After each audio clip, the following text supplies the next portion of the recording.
सिंह जी, अहमदाबाद से। श्री हरिवंश।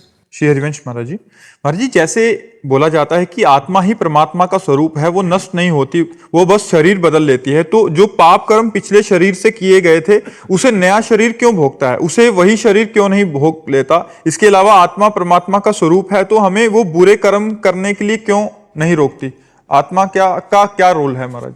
आप अपने आत्म स्वरूप को जानते हैं?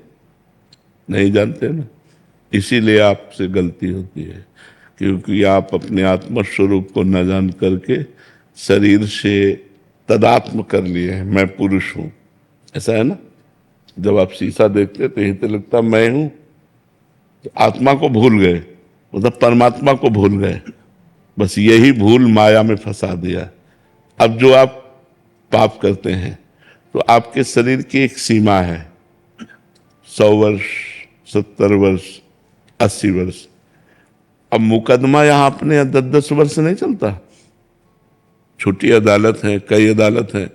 तो आज आपने अपराध किया, हत्या की, तो आज ही फांसी में थोड़ी चढ़ा दिए जाओगे। 10 वर्ष मुकदमा चलेगा और 20 वर्ष मुकदमा चले, इसके बाद उसका निर्णय हो, तो अपनी बड़ी सरकार है। आपने इस योनि में पाप किए और अनेक योनियों में दंड भोगना पड़ेगा, अनेक शरीर धारण करके दंड भोगना पड़ेगा, क्योंकि बड़ी सरकार है ना, अनंत ब्रह्मांडों का हिसाब किताब है ना। तो इसी योनि में दंड नहीं मिलता। इस योनि में खूब आराम से पाप कर लो, आपको जो दंड मिलेगा वो अन्य योनियों में मिलेगा, अगले जन्मों में मिलेगा। अब इस योनि में आपको पुण्य कर लो, उसका फल अभी नहीं मिलेगा, वो आगे मिलेगा।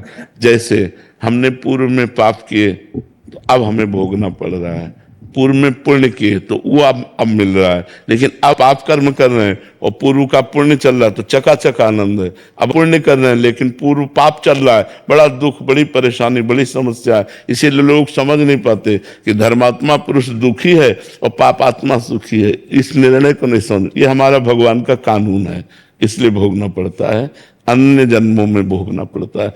यहां तक कि भीष्म जी सरसैया पर पड़े हुए हैं तो उन्होंने कहा, प्रभु इस जन्म की बात क्या, मैं 70 जन्मों को देख रहा हूं, कोई पाप नहीं किया ऐसा जिसके परिणाम से मुझे सरसैया पर 6 महीना लेटना पड़े। तो भगवान ने कहा और आगे बढ़ो, 100 जन्म के बाद आपने पाप किया था। तो इतना हमारे प्रभु की अदालत में थोड़ा रजिस्टर लेट खुलता है, लेकिन जब खुलता है तो राय पाई का हिसाब होता है। वहां किसी घूस की या किसी भी तरह की चूक नहीं होती, वो करेक्ट उसको दंड मिलेगा। तो इसीलिए हमको मनुष्य जन्म में किए हुए कर्मों का फल हजारों योनियों में भोगना पड़ेगा। तो हमें मनुष्य जन्म में बहुत सावधान रहना चाहिए। पशु पक्षी की योनियों के किए हुए कर्म केवल भोग होते हैं। जैसे सिंह गाय को मार के खा रहा है तो उसको कोई पाप थोड़ी लग रहा है, बिल्ली कबूतर चूहे को पा रही तो कोई पाप थोड़ी लग रहा है, क्योंकि उसका आहार है, आहार निश्चित किया गया है। मनुष्य अगर मुर्गा खा रहा है, बकरा खा रहा है तो पाप कर रहे हो, क्योंकि वो तुम्हारा आहार नहीं, तुम्हारा रोटी दाल आहार है, तुम्हारा साग सब्जी आहार है, घी दूध आहार है। ये तुम्हारा मांस बकरा भैंसा मुर्गा जो खा रहे हैं ना, ये दुर्गति को प्राप्त होते हैं। अब इस जन्म में जो हम कर्म करेंगे हमें आगे जन्म मिलेंगे, हिसाब ऐसा है।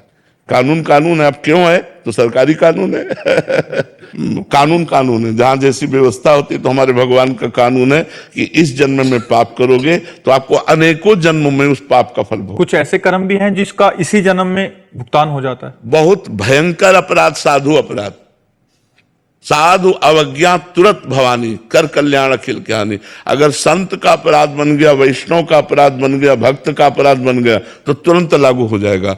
तो साधु अवज्ञा तुरंत भवानी, महापुरुषों का अपराध कर देने पर तुरंत लागू हो जाता है, वो परेशान हो जाएगा। ये हमने देखा है। तो अभी उस दिन बताया था कि जगदीश्वरानंद के अपने गुरु को जहर दे दिया तो पूरे शरीर में मवाद पड़ गया, फूट फूट कर जब निकले तो चिल्ला चिल्ला कर कहते थे कोई बचा लो। तो कोई न औषधि काम करती न कुछ, सड़ रहा था, पूरा शरीर सड़ रहा था। तो साधु अवज्ञा तुरंत भवानी, कर कल्याण अखिल के हानि।